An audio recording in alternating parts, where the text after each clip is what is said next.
In the cold winters of northern Japan, the world was covered in a quiet blanket of snow. But for a young boy named Makoto, this was the most exciting day of the year. A professional hockey team from Canada had come all the way to Japan to play against his favorite team, the White Wolves. He was so excited, he could barely sit still. The living room floor became his own private ice rink, and an old broomstick transformed into the stick of a star player. In his mind, he was already on the ice, skating alongside his heroes. He remembered the two important rules his teacher had given the class: dress warmly, and always go with somebody older. His mother had promised to take him, and true to her word, she had gotten the tickets. He raced home from school, ready for the greatest game of his life. But his excitement disappeared when he found his mother sick in bed. What happened? Are you very sick? You promised you would take me to the game. Oh, Makoto. I'm sorry. I began to feel sick. I can't take you to the game. But Mama, this is a once-in-a-lifetime event. I have to see this game. Don't worry. We will ask your sister Asako to go with you. Just then, Asako, who had come home from school and was busy studying for an important test for her 9th grade class, overheard their conversation. Reluctantly, she came to the room to speak with them. Asako, you can take Makoto to see the White Wolves play. I can't go. Makoto's heart sank. Thinking about the game made him wish his father, who had passed away when he was just a baby, were alive to take him. He felt so disappointed, he even wished he had a big brother who would surely love to go. You can study tonight, and all day tomorrow. Please, Asako. Asako looked at her sad little brother. She sighed again and finally agreed to take him, but she had one rule. All right, but on one condition. We walk. It's a long walk, but we'll manage. I don't mind being tired. Asako said this because she always got very sick on buses or in cars. For her, the long walk was the only way she could go to the rink without feeling dizzy. The air was already getting cold, and Makoto pulled his scarf up over his nose.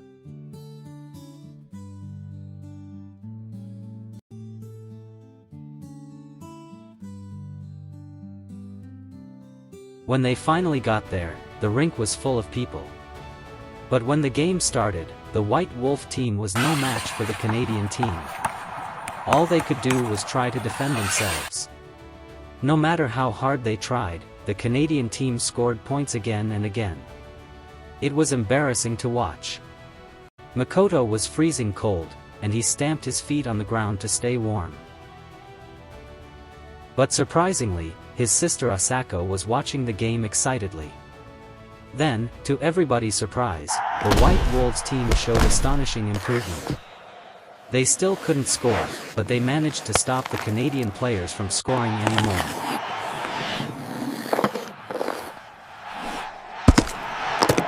When the game was over, the Canadian team had won, but everybody was happy. They were proud of the way the White Wolves had played with so much spirit and courage. Both Makoto and Asako enjoyed the game a lot, and they were happy to see their team try so hard. As people started leaving for home, the night felt colder than ever. Makoto had never felt so cold in his entire life. He was shivering uncontrollably, his breath fogging in the cold night air. Makoto, are you okay? You're shaking. Makoto said he was cold and hungry. Okay, put on your scarf, and we will find something to eat. Makoto put on his scarf to feel better in the cold air.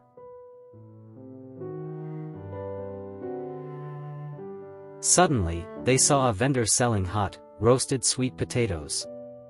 Asako did a very kind thing. Even though she had always hated sweet potatoes herself, she bought 5 big ones. She gave 3 to Makoto. Makoto felt better after eating the hot sweet potato, which made him feel warmer. As the long walk continued, evening began to fall.